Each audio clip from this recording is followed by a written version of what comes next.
ہر کسی کے دل میں نہ ہی یہ خیال آتا ہے کہ ہم قرآن پڑھیں، نہ ہی کہ ہر کسی کے دل پہ اثر کرتا ہے۔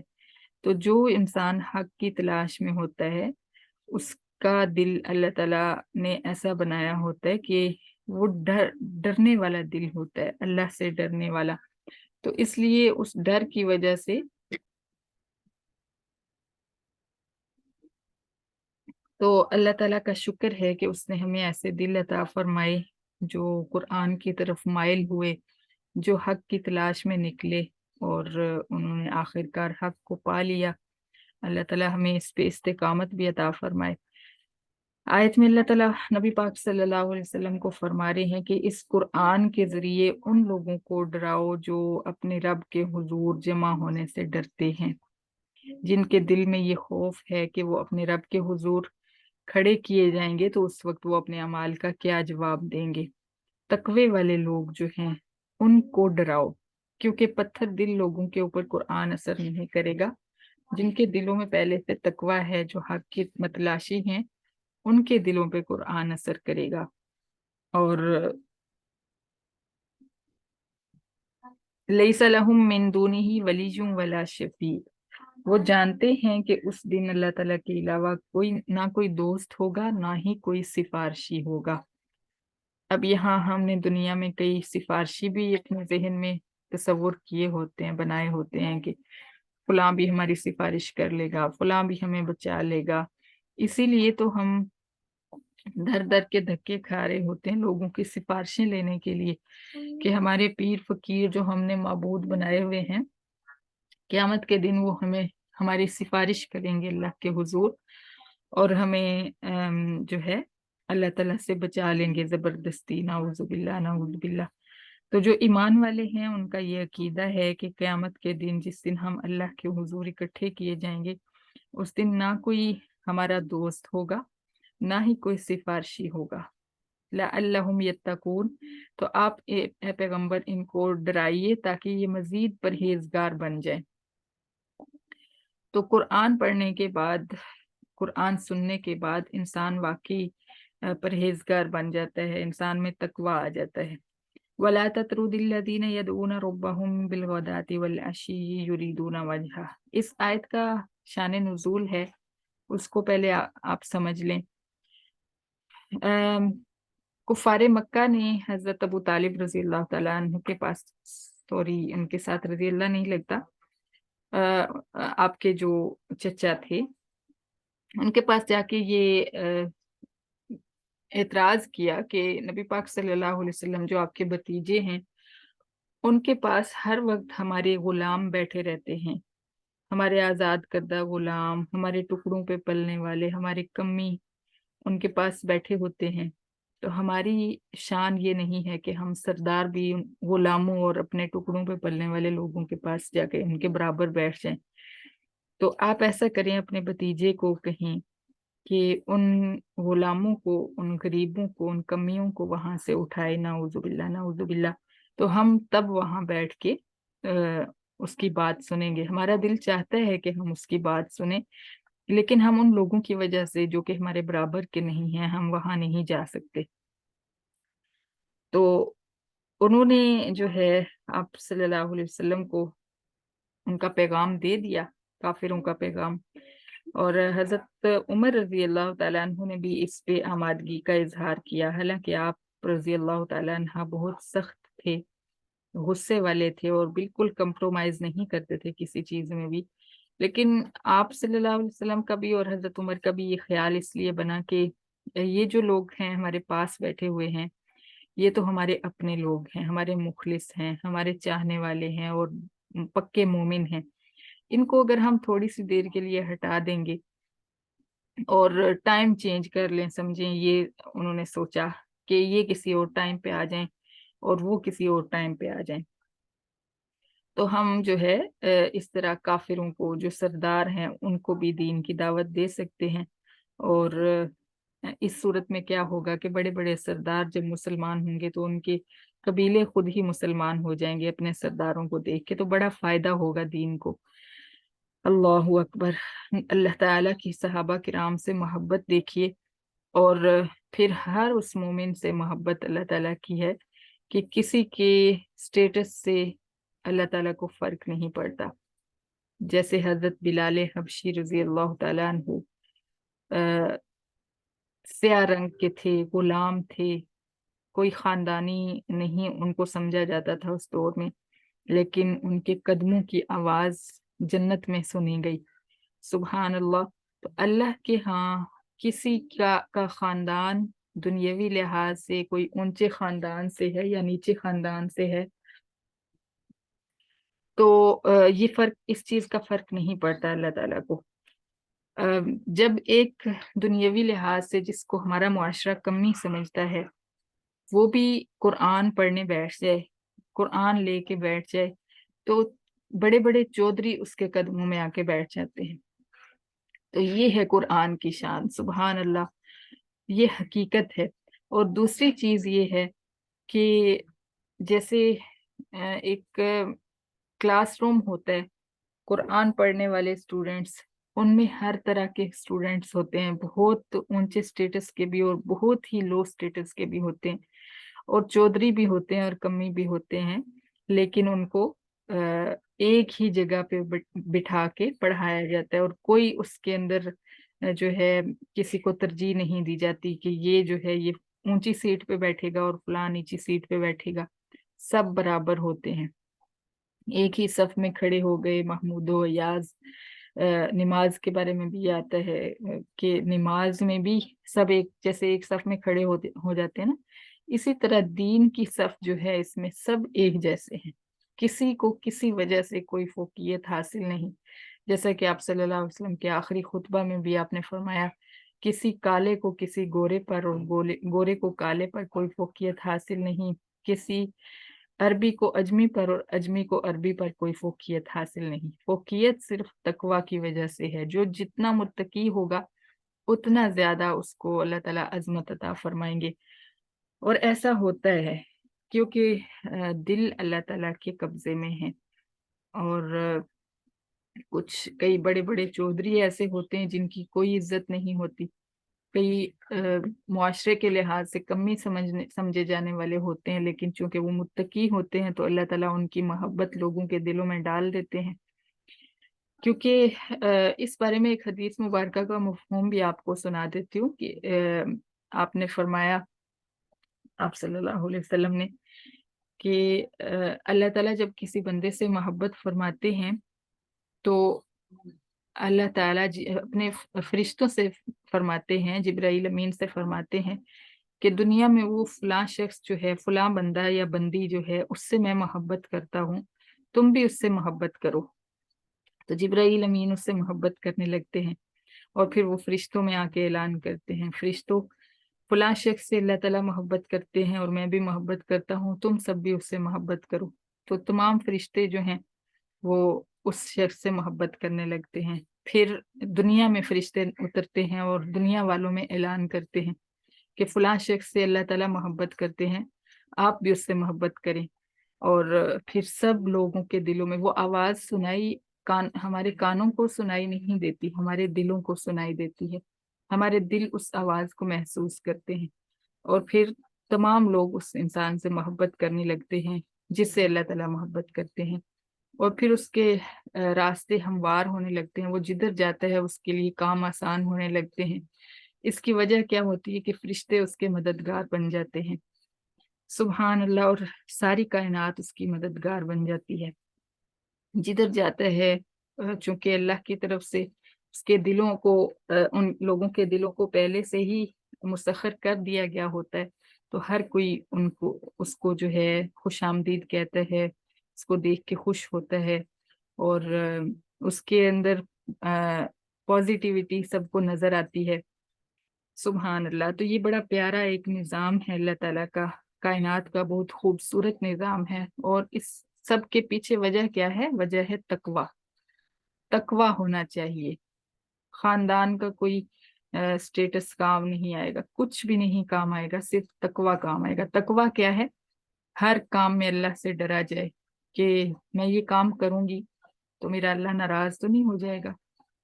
اور کون سے کام سے اللہ تعالیٰ راضی ہوگا، کس طرح سے مجھے زندگی گزارنی چاہیے. ہر وقت یہ فکر لاحق رہے کہ میں ایسے کام نہ کر بیٹھوں جس سے اللہ یا اللہ تعالیٰ کے نبی صلی اللہ علیہ وسلم ناراض ہوں. تو یہ تقوی ہے. اور گناہ تو ہر انسان سے ہوتے ہیں، پاکیزہ کوئی بھی نہیں بن سکتا، لیکن تقوی جو ہے، جو ڈر ڈر کر زندگی گزارنا ہے، یہ انسان کو اتنا آگے لے جاتی ہے کہ آسمانوں پہ اس کے تذکرے ہونے لگتے ہیں. سبحان اللہ. آج ایک ہی آیت پہ سارا ٹائم گزر گیا. اچھا جی، تو اسی وجہ سے آپ صلی اللہ علیہ وسلم کو اجازت نہیں ملی. اللہ تعالیٰ نے واضح تنبیہ فرمائی، وَلَا تَطْرُدُوا الَّذِينَ يَدْعُونَ رَبَّهُمْ. اللہ تعالیٰ نے فرمایا خبردار ان لوگوں کو مت اٹھانا اپنے پاس سے جو اپنے رب کو صبح و شام پکارتے رہتے ہیں، ذکر کرتے رہتے ہیں اپنے رب کا، اور یریدون وجہہ، جو کہ ہر وقت اللہ تعالیٰ کی رضامندی کی تلاش میں رہتے ہیں. ما علیک من حسابہم وما من حسابک علیہم من شیء، ما علیک من حسابہم من شیء، تیرے ذمہ ان کفار مکہ کے حساب میں سے کچھ بھی نہیں ہے. کہ تجھے اگر اے پیغمبر صلی اللہ علیہ وسلم یہ فکر ہو رہی ہے کہ کافر جو سردار ہیں وہ بھی مومن بن جائیں گے، تو اس کے لیے تو ان میرے پیارے بندوں کو اپنے پاس سے اٹھائے گا.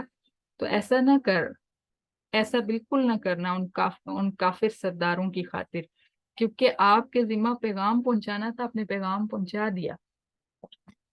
اب وہ نہیں مان رہے تو ان کو اس کی خود سزا ملے گی. نہ آپ کا حساب کتاب ان کے ذمہ ہے، نہ ان کا حساب کتاب آپ کے ذمہ ہے. آپ دونوں سے ایک دوسرے کے بارے میں سوال نہیں کیا جائے گا، ہر ایک کو اپنے اعمال کا حساب دینا ہوگا. اس لیے اس سارے معاملے میں میرے ان پیارے بندوں کو، جن کو یہ لوگ، جن کے لیے ایسے الفاظ استعمال کر رہے ہیں اور جن کو حقیر سمجھ رہے ہیں، ان کو اپنے پاس سے مت اٹھانا. سبحان اللہ، سبحان اللہ. کیسی محبت ہے اللہ تعالیٰ کو صحابہ کرام سے. سبحان اللہ. فَتَكُونَ مِنَ الظَّالِمِينَ، آگے کیا فرمایا، فَتَطْرُدَهُمْ فَتَكُونَ مِنَ الظَّالِمِينَ. اگر آپ نے ان کو اٹھایا تو آپ حق مارنے والوں میں سے ہو جائیں گے. ظالم کا لفظ اللہ تعالیٰ نے استعمال فرمایا ہے یہاں پہ.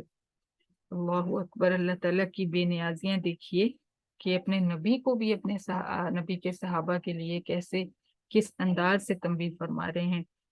وَكَذَلِكَ فَتَنَّا بَعْضَهُمْ بِبَعْضٍ لِيَقُولُوا أَهَٰؤُلَاءِ مَنَّ اللَّهُ عَلَيْهِم مِّن بَيْنِنَا. اللہ تعالیٰ فرماتے ہیں یہ در حقیقت کافر سرداروں کی آزمائش ہے. کافر سردار جو ہیں ان کے لیے ہم نے یہ ایک آزمائش بنائی ہے کہ ان کے جن کو یہ لوگ کمی کہا کرتے تھے، جن کو یہ نیچ کہا کرتے تھے، ان کے اوپر ہماری رحمت کا پھیرا آ گیا اور ان کو ہم نے صحابہ بنا دیا، صحابہ کرام بنا دیا، اور ان کو رضی اللہ عنہم و رضوا عنہ کا ٹیگ عطا فرما دیا. اور یہ ایک آزمائش ہے ان کافروں کے لیے کہ وہ ایمان جو ہے ان غریب صحابہ کی وجہ سے قبول نہیں کر رہے، اور یہ کہتے ہیں اہؤلاء من اللہ علیہم من بیننا، کیا اللہ تعالیٰ نے ان لوگوں پہ احسان فرمایا ہمارے درمیان میں سے، یعنی ہمیں چھوڑ کے ہمارے ان کمیوں کو اتنی بڑی نعمت دے دی. اگر دین کو اتنی بڑی نعمت ہوتا تو پہلے ہم سرداروں کو ملتا. تو دیکھیے تکبر جو ہوتا ہے نا، تکبر وہ دین کو اندر آنے نہیں دیتا. ان کے اندر تکبر تھا کہ ہم سردار ہیں، ہم بڑی چیز ہیں. تو اس وجہ سے اللہ تعالیٰ نے ان کو ہمیشہ کے لیے دین سے محروم فرما دیا. الیس اللہ بعالم بالشاکرین، یہ بہت مزے کا جملہ ہے، اس پہ غور کیجئے. اللہ تعالیٰ فرماتے ہیں کیا اللہ تعالیٰ قدردانوں کو نہیں جانتا؟ یعنی دین اس کو ملتا ہے جو قدردان ہوگا، جس کا دل قدر کرنے والا ہوگا. نہ قدرے کو دین نہیں ملتا.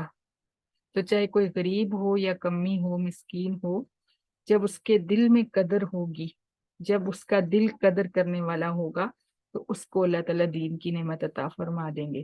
اور کوئی چاہے بادشاہ بنا بیٹھا ہے، اگر اس کا دل قدر کرنے والا نہیں ہے، دل متکبر ہے، دل ناشکرا ہے، تو اس کو اللہ تعالیٰ دین کی نعمت نہیں دیں گے.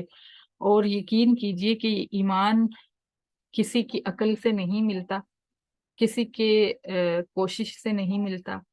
یہ نصیب کی بات ہے، اور یہ نصیب بھی کوئی نہیں خود بنا سکتا.